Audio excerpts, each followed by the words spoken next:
ವರ್ತಮಾನದಲ್ಲಿ ಕರ್ನಾಟಕದ ಸುಪ್ರಸಿದ್ಧ ನಟರಾಗಿರತಕ್ಕಂತಹ ದರ್ಶನ್ ತೂಗುದೀಪ್ ಜೈಲು ಪಾಲಾಗಿದ್ದಾರೆ ಅನ್ನುವಂಥ ಮಾತುಗಳು ಎಲ್ಲರಿಗೂ ಕೂಡ ಅರಿವಿರುವಂತಹ ಸತ್ಯ. ಏನೂ ಅತ್ಯಂತ ಕಡು ಬಡತನದಿಂದ ಬಂದಂಥ ವ್ಯಕ್ತಿಯೋರ್ವ ಸ್ಟಾರ್ ಪಟ್ಟಕ್ಕೆ ಏರುವಂಥದ್ದು ಅಷ್ಟೊಂದು ಸುಲಭದ ಮಾತಲ್ಲ. ಹಾಗಿದ್ದರೆ ಅನೇಕ ಏಳು ಬೀಳುಗಳನ್ನು ಕಂಡಂತಹ ದರ್ಶನ್ ತೂಗುದೀಪ್ ವರ್ತಮಾನದಲ್ಲಿ ಜೈಲು ವಾಸವನ್ನು ಅನುಭವಿಸಲಿಕ್ಕೆ ಅವರ ಜಾತಕ ಕಾರಣವಾಯಿತಾ? ದರ್ಶನ್ ಕೇಸ್ ಏನಾಗಬಹುದು ಅನ್ನುವಂಥ ವಿಚಾರವನ್ನು ವಿಮರ್ಶೆ ಮಾಡಬೇಕು ಅಂತಕ್ಕಂಥ ವಿಚಾರವನ್ನು ಅನೇಕ ಮಿತ್ರರು ಕೇಳಿಕೊಂಡಿದ್ದರ ಪರಿಣಾಮವಾಗಿ ಆ ವಿಚಾರವನ್ನು ಕೈಗೆತ್ತಿಕೊಂಡಿದ್ದೇನೆ. ಹಾಗಿದ್ದರೆ ದರ್ಶನ್ ತೂಗುದೀಪರವರ ದಿನಾಂಕವನ್ನು ಅವಲೋಕನವನ್ನು ಮಾಡೋದಾದರೆ 16 ಫೆಬ್ರವರಿ 1977ರಂದು ಬುಧವಾರದ ದಿನ ಶ್ರೀಯುತ ದರ್ಶನ್ ಜನ್ಮವಾಗುತ್ತೆ. ಹಾಗಿದ್ದರೆ ಶ್ರವಣ ನಕ್ಷತ್ರ ಮಕರ ರಾಶಿಯಲ್ಲಿ ಜನ್ಮವನ್ನು ತಾಳ್ತಾರೆ ಶ್ರೀಯುತ ದರ್ಶನ್ ತೂಗುದೀಪ್.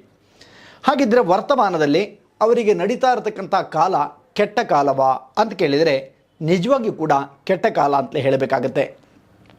ಹಿಂದಿನ ಅನೇಕ ಸಂಚಿಕೆಗಳಲ್ಲಿ ಗುರುಚಾಂಡಾಲ ದೋಷದಿಂದ ಉಂಟಾಗುವಂತಹ ಸಮಸ್ಯೆಗಳೇನು, ಗುರುಚಾಂಡಾಲ ದೋಷದಿಂದ ಆಗುವಂತಹ ಅನಾಹುತಗಳೇನು ಅನ್ನುವಂಥ ವಿಚಾರವನ್ನು ಕೂಡ ಪ್ರಕಟಪಡಿಸಿತ್ತು ನಿಮ್ಮ ಓಂ ಟಿವಿ.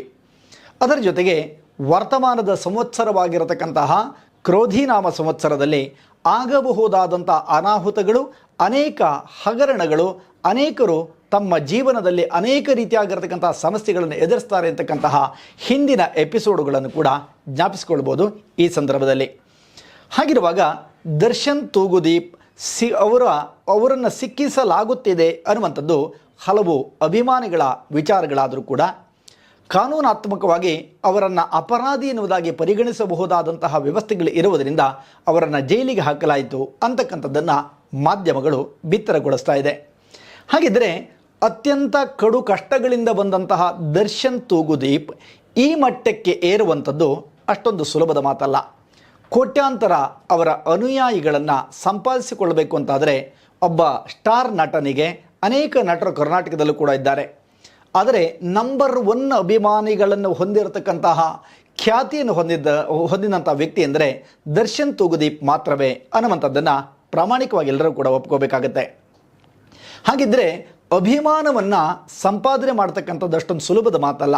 ಯಾರೇನೇ ಹೇಳಿ ಮನುಷ್ಯ ಎಡವಿ ಬಿದ್ದಾಗ ಆಳಿಗೊಂದು ಕಲ್ಲು ಅನ್ನುವಂಥ ಮಾತುಗಳನ್ನು ನಾವು ಕೇಳ್ತಾನೆ ಇರ್ತೇವೆ. ಹಾಗಿದ್ದರೆ ಮನುಷ್ಯ ಎಡವುವಂಥದ್ದು ಸಹಜವಾಗಿ ಎಡುತ್ತಾನೆ. ಆ ಎಡವಿದಂಥ ಮನುಷ್ಯನ ಮೇಲೆ ಇಲ್ಲ ಸಲ್ಲದಂಥ ಆಪಾದನೆಗಳನ್ನು ಬಿತ್ತರ ಮಾಡ್ತಕ್ಕಂಥ ವ್ಯಕ್ತಿಗಳು ಕೂಡ ಅನೇಕರಿದ್ದಾರೆ.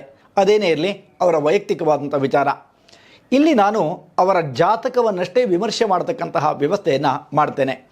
ಹಾಗಿದ್ದರೆ ಅವರ ಜಾತಕದಲ್ಲಿ ಗುರುಚಾಂಡಾಲ ಎಂತಕ್ಕಂತಹ ದೋಷ ಪ್ರಮುಖವಾಗಿ ಬಾಧಿಸ್ತಾ ಇದೆ.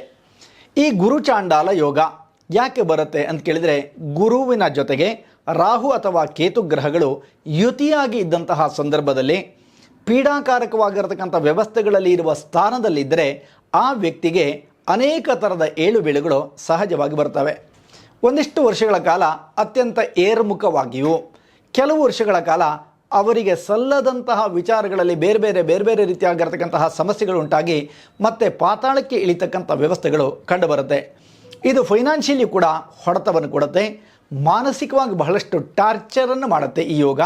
ಅದರ ಜೊತೆಗೆ ಒಂದಿಷ್ಟು ಮಟ್ಟದ ಮಾನಸಿಕವಾದಂಥ ವ್ಯವಸ್ಥೆಗಳನ್ನು ಕುಗ್ಗಿಸುವಂಥ ವ್ಯವಸ್ಥೆಗಳನ್ನು ಮಾಡುತ್ತೆ ಎನ್ನುವಂಥದ್ದು ಕೂಡ ಸ್ಪಷ್ಟವಾಗಿರುವಂಥ ವಿಚಾರವಾಗಿದೆ.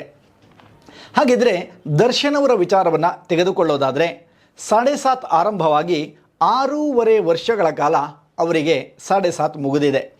ಶನಿಯ ಪ್ರಭಾವಗಳು ಯಾರನ್ನೂ ಕೂಡ ಬಿಡೋದಿಲ್ಲ ಅನ್ನೋದಕ್ಕೆ ಪ್ರತ್ಯಕ್ಷವಾದಂತಹ ಸಾಕ್ಷಿ ದರ್ಶನ್ ಆದರೆ ಅನ್ನುವಂಥ ಮಾಹಿತಿಗಳು ಕೂಡ ನೋಡೋದಾದರೆ, ಆರಂಭಿಕವಾದಂಥ ಕಾಲದಲ್ಲಿ ಅವರ ಅನೇಕ ಸಿನಿಮಾಗಳನ್ನು ಮಾಡಿದರೂ ಕೂಡ ಒಂದಕ್ಕಿಂತ ಒಂದು ಹಿಟ್ಟಾದಂಥ ಸಿನಿಮಾಗಳು ಅವರಿಗೆ ವರಪ್ರದವಾಯಿತು ಅಥವಾ ವರವಾಯಿತು.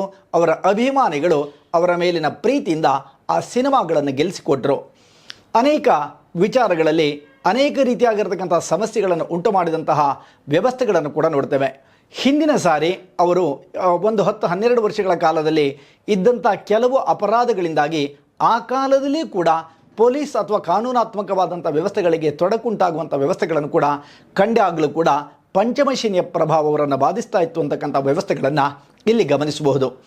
ವರ್ತಮಾನದಲ್ಲಿ 7.5 ಅಂತ ಕರೆಯಲ್ಪಡುವ ಏಳ್ರಾಟದ ಶನಿ ಅಂತ ಕಾಡಲ್ಪಡುವಂತಹ ವ್ಯವಸ್ಥೆಗಳು ಅವರಿಗೆ ಬಿಡುಗಡೆಯ ಕಾಲದಲ್ಲಿ ಇರುವುದರಿಂದ ಈ ಒಂದು ದುಸ್ಥಿತಿ ಅಥವಾ ಅವರಿಗೆ ಸಲ್ಲಲೇಬಾರದಂತಹ ವ್ಯವಸ್ಥೆಗಳು ಉಂಟಾಗಿದೆ ಅಂತಕ್ಕಂಥದ್ದು ಕೂಡ ಸ್ಪಷ್ಟವಾಗಿರತಕ್ಕಂತಹ ವಿಚಾರವಾಗಿದೆ.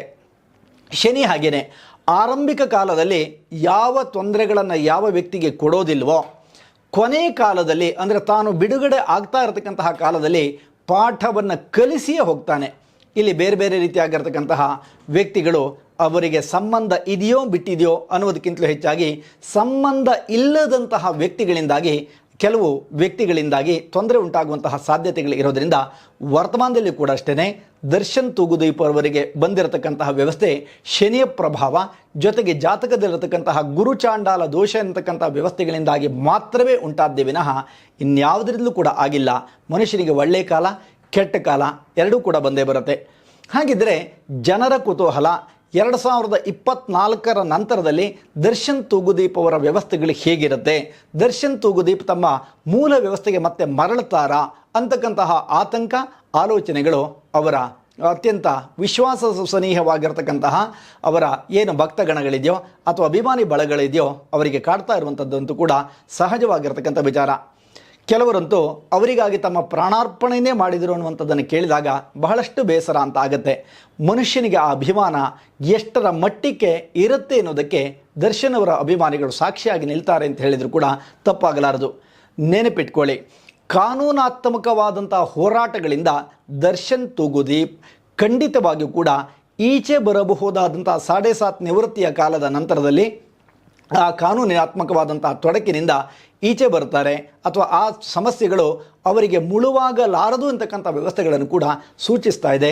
ಆದ್ದರಿಂದ ಅಭಿಮಾನಿ ಬಳಗದವರು ತಾಳ್ಮೆಯಿಂದೇರಿ, ಯಾವುದೇ ಕಾರಣಕ್ಕೂ ಕೂಡ ಯಾರದ್ದೋ ಮೇಲೆ ಮಾತಾಡೋದು, ಯಾರದ್ದೋ ವಿರೋಧವನ್ನು ಕಟ್ಟಿಕೊಳ್ಳುವಂತಹ ವ್ಯವಸ್ಥೆಗಳಿಂದಾಗಿ ದರ್ಶನ್ ಅವರಿಗೆ ಮತ್ತಷ್ಟು ತೊಂದರೆಗಳು ಆಗಬಹುದಾದಂಥ ಸಾಧ್ಯತೆಗಳಿರೋದ್ರಿಂದ ಶಾಂತರಾಗಿದ್ದು ಮುಂದಿನ ದಿನಮಾನಗಳಲ್ಲಿ ಅವರ ಬರುವಿಕೆ, ಅವರ ಔನ್ನತ್ಯ, ಅವರು ಮುಂದೆ ನಡೆಸ್ತಕ್ಕಂಥ ಸಿನಿಮಾಗಳನ್ನು ಗೆಲ್ಲಿಸುವಂಥ ಪ್ರಾಮಾಣಿಕವಾದಂಥ ಪ್ರಯತ್ನವನ್ನು ಮಾಡಿ ಜೊತೆಗೆ ಅವರ ಜಾತಕದಲ್ಲಿ ಮುಂದಿನ ದಿನಮಾನಗಳಲ್ಲಿ ಅದ್ಭುತವಾದಂತಹ ಯೋಗಗಳು ಕೂಡ ಇರುವುದರಿಂದ ಯಾವುದೇ ಕಾರಣಕ್ಕೂ ಭಯ ಆತಂಕಗಳನ್ನು ಪಡಬೇಕಾದಂಥ ಅಗತ್ಯತೆಗಳು ಖಂಡಿತ ಇರೋದಿಲ್ಲ ಅಂತಕ್ಕಂತಹ ಮಾತನಾಡುತ್ತಾ ಇವತ್ತಿನ ಈ ಸಂಚಿಕೆಯನ್ನು ಮುಗಿಸೋಣ.